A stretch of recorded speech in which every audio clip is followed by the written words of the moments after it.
विषय व्याल के मैटत कठिन कुअंक भालू के, ये महामंत्र के रूप में हैं और ये साक्षात कलयुग में भगवान को प्राप्त करने के लिए ये तुलसी दल के रूप में हैं प्यारे। इसलिए एक तुलसी दल आप देख रहे हैं कि ये तुलसी दल रखा है, एक मानस रूपी तुलसी दल है, बोलो है कि नहीं? तो मानस रूपी तुलसी दल शब्द ही तुलसी दल के रूप में है। मानस का एक एक शब्द क्या है? तुलसी दल है। मानस का एक एक शब्द मंत्र नहीं, महा मंत्र है। इसलिए ध्यान पूर्वक सुनना चाहिए। इन मंत्रों को केवल इस कान से सुनो, दूसरे कान से निकाल दो, ये सबसे बड़ी बुद्धि की अल्पज्ञता होगी। इसलिए ध्यान पूर्वक सुनना। चर्चा में कर रहा था कि बच्चों को चरणों में डाल दिया। भगवान ने कहा कि अब ठीक है? कहे नहीं प्रभु, अभी ठीक नहीं है। अरे तो कब ठीक होगा? कहे सरकार एक बात बताऊं, पूरा गांव मेरा परिवार है। देखो ये प्रेम की बात है ना। मैं क्या कह रहा था? विवाद खत्म करो, संवाद से जुड़ जाओ। यही चर्चा में कर रहा था नहीं? भक्त अगर तुम बने हो तो भक्त का अर्थ यही है कि विवाद खत्म करो, संवाद से जुड़ जाओ। आप कहो महाराज अगला व्यक्ति विवाद पे आमादा हो, हम संवाद करें, वो करा ही ना, तो फिर क्या करना चाहिए? याद रखना, इसके लिए भगवान की व्यवस्था है। समझ गए हो कि नहीं? इसके लिए किसकी व्यवस्था है? भगवान की व्यवस्था है। जैसे बड़े बड़े संत महात्मा, एक अगस्त नाम के महात्मा हुए हैं, आपने कथा सुनी? अगस्त नाम के महात्मा हुए हैं, समुद्र के किनारे उनका आश्रम था। इतने प्रभावशाली हुए कि 3 अंजलि में पूरा समुद्र ही पी गए। अगस्त नाम के महात्मा समुद्र के किनारे दक्षिण भारत में रहते, उन्हीं का नाम कुंभज है।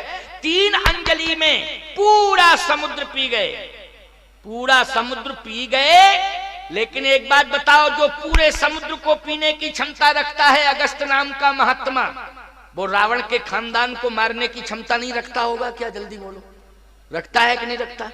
जब इतना प्रभाव है तो क्यों नहीं?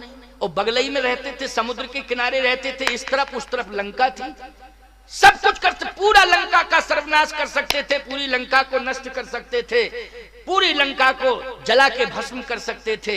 लेकिन सीधी सी बात यह है, वो अगस्त ने समुद्र तो पी लिया लेकिन राक्षसों को टच नहीं किया। क्यों? कहा हम तो प्रार्थना करेंगे, ये व्यवस्था परमात्मा की है, अब परमात्मा संभाले। जैसी करनी वैसी भरनी, जो जैसा करेगा वैसा तुम मत करो, वैसा तुम संवाद करो। कोई अगर विवाद करता है तो उसको करने दो विवाद, लेकिन तुम्हारी अंतर भावना किसकी होनी चाहिए?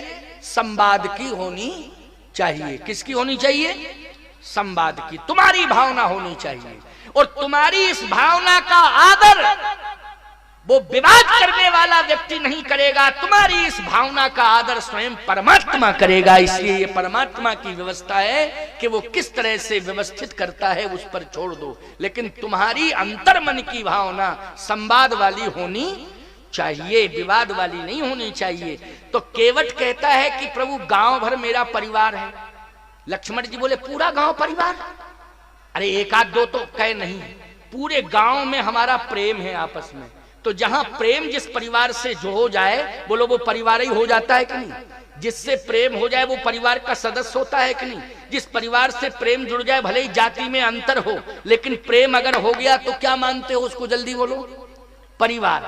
इसलिए गांव के हर घर से मेरा प्रेम है प्रभु, इसलिए हर घर गांव का मेरा परिवार माना जाता है। इसलिए मैं सबको अपना परिवार मानता हूं। तो मेरी इच्छा है कि मेरा पूरा परिवार पैर पखारे।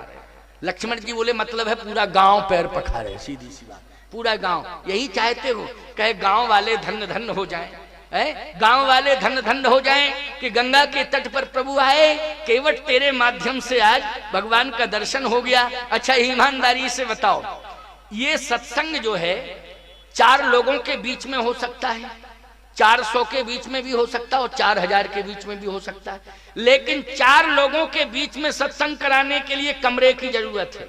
बोलो है कमरे की जरूरत कि नहीं? और 400 लोगों के सत्संग के लिए एक हॉल छोटा सा हो उसमें जरूरत, लेकिन 4000 के लिए व्यापक व्यवस्थाएं बनानी पड़ेंगी कि नहीं? क्या बनानी पड़ेंगी? व्यापक व्यवस्थाएं बनानी पड़ेंगी। मैं ये पूछना चाहता हूं आपसे, क्या ये लखनलाल जी साहू कोई चुनाव लड़ना चाहते हैं? क्या तुमसे वोट लेना चाहते हैं?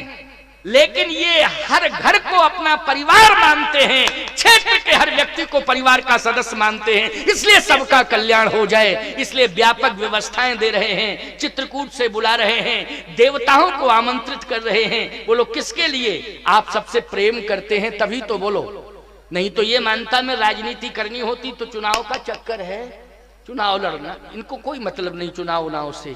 इनका मतलब है कि भगवान के माध्यम से सबका कल्याण हो जाए। ये मैं प्रशंसा नहीं कर रहा हूं कि उनके मुंह पर प्रशंसा कर रहा हूं, हमारी आदत नहीं है प्रशंसा करने की, समझ रहे हो कि नहीं? मैं ऐसा महात्मा हूं कि किसी की प्रशंसा मिथ्या नहीं करता हूं, लेकिन सत्य है तो कहता जरूर हूं, रुकता नहीं हूं। सत्य है तो कहता हूं, रुकता नहीं हूं, और मिथ्या किसी की प्रशंसा करता नहीं हूं। ये हमारे गुरुदेव ने, हमारे पूर्वाचार्यों ने हमें संस्कार दिए हैं, और यही संस्कार साधु के होने चाहिए, हैं? नहीं आजकल तो एक नसी बात यह है कि आशीर्वाद तो एक को मिल गया, पूरे परिवार को मिल गया। बोलो मिल गया कि नहीं मिल गया? है, सबको मिल गया। इसलिए ध्यान से सुना, भगवान ने कहा कि केवट पूरा गांव लाओ, लाओ पूरा गांव। पूरा गांव इकट्ठा हो गया, पूरा गांव इकट्ठा हो गया। गोस्वामी जी कहते पद पखार जलपान कर आप सहित परिवार। बोलो प्रमाण मिल गया कि नहीं? आप सहित परिवार, और परिवार का अर्थ मैंने बताया ना कि पूरा गांव को अपना परिवार मानता है। पद पखार जलपान करी आप सहित परिवार, पितर पार। अब देखो पुरखे, पुरखे रह गए थे कि नहीं? अच्छा एक बात बताओ भैया, पुरखे गंगा के किनारे ही पैदा हुए ना, श्रृंगबेरपुर में ही तो रहता था, वहीं उसके पुरखे भी थे, वो वहीं उसका जन्म हुआ श्रृंगबेरपुर में। तो गंगा के किनारे जन्मे पुरखे और गंगई के किनारे मरे, और फिर भी नहीं तरे, अभी तरने के लिए रह गए थे। इसने तारा, बोलो तारा कि नहीं तारा इसने? ये रामायण का दोहा बता रहा, हम नहीं कह रहे हैं। पितर पार करे प्रवहि पुनी, इसका मतलब यह है कि जिस परिवार में भक्त पैदा हो जाता है वही भक्त पुरखों का उद्धार कर देता है प्यारे। तो इस परिवार में ये भक्त पैदा हुआ, बोलो हुआ कि नहीं हुआ? इस परिवार में ये भक्त पैदा हुआ, इसलिए तरने के लिए भक्त बनना जरूरी है प्यारे। गंगा जी में चले जाओ, तुम स्नान करो, लेकिन अपनी गलत आदतों को न छोड़ो। बोलो भैया गंगा में स्नान करो, लेकिन जो तुम्हारी गलत आदतें हैं उसको तुम छोड़ नहीं रहे हो, तो बोलो गंगा जी तुम्हारा उद्धार करेंगी क्या? जल्दी बोलो, नहीं करेंगी। इसलिए गलत आदतों का त्याग करो, भक्त हृदय के बन जाओ। तो मैं सत्य कहता हूं, गंगा के पास जाने की जरूरत नहीं पड़ेगी, स्वयं तुम्हारे प्रेम के प्रवाह में गंगा प्रकट हो जाएंगी और तुम्हारा उद्धार कर देंगी। आज प्रेम के प्रवाह में केवट के कठौते में गंगा प्रकट हो गई, और उस वही कठौते की गंगा से उसने तर्पण कर दिया। भगवान के चरण का जो चरणोदक था कठौते में, उसी से उसने क्या किया? तर्पण कर दिया, पुरखों को दे दिया। वो पुरखे जैसे ही चरणोदक पाए तो पितर पार करे प्रभे पुण्य मुदित गेहुले, पुरखों का भी उद्धार हो गया। एक और बढ़िया बात इसमें अभी अभी निकल के आई, क्या कि भगवान ने कहा एक बात बताओ भैया केवट, अब तुम फुर्सत हो गए हो, तुमने सबका उद्धार कर दिया हो, तो अब हमें भी नाव में बिठाल के पार करो। तो कहे कि बैठिए प्रभु, बैठिए, कृपा करके बैठिए। तो जैसे ही प्रभु आगे बढ़े, नाव के पास पहुंचे, तो प्रभु ने जानकी जी से कहा किशोरी पहले तुम बैठो। किशोरी जी ने नाव में जैसे ही चरण रखा, नाव धन्य हो गई, नाव धन्य हो गई। इस नाव में पता नहीं कौन कौन बैठे थे भैया, हैं? लेकिन आज इस नाव में कौन बैठी हैं? जगतोद्धारिणी मोक्षदायिनी, जगत का उद्धार करने वाली, मोक्ष देने वाली। बोलो है ना जानकी जी, है? मोक्ष देने वाली, जगतोद्धारिणी मोक्षदायिनी भुवनेश्वरी आदि शक्ति परा अम्बा आज बैठी है नाव में। नाव धन्य हो गई। देवता देख रहे हैं, फूलों की वर्षा कर रहे हो देवता। अब बोलो देवता पुष्पों की वर्षा कर रहे हैं, ये देवता किसी से प्रसन्न नहीं होते, बहुत कम होते, हाँ, इनको प्रसन्न करने के लिए तुम्हें जिंदगी भर पता नहीं कितने प्रयोग करने पड़ते हैं, कितना मनाना पड़ता है, तब बड़ी मुश्किल में ये प्रसन्न होते हैं। लेकिन बताओ, केवट ने भगवान को मनाया है, देवताओं से कोई मतलब नहीं।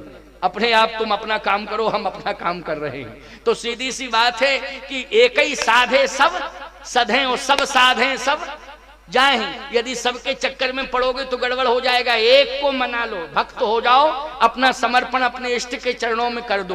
तो इष्ट के चरणों में समर्पण होगा तो जितने भी होंगे सब अपने आप प्रसन्न हो जाएंगे। अलग अलग प्रसन्न करने की आवश्यकता नहीं पड़ेगी। एक ही साधे सब सधे, सब साधे सब जाएं।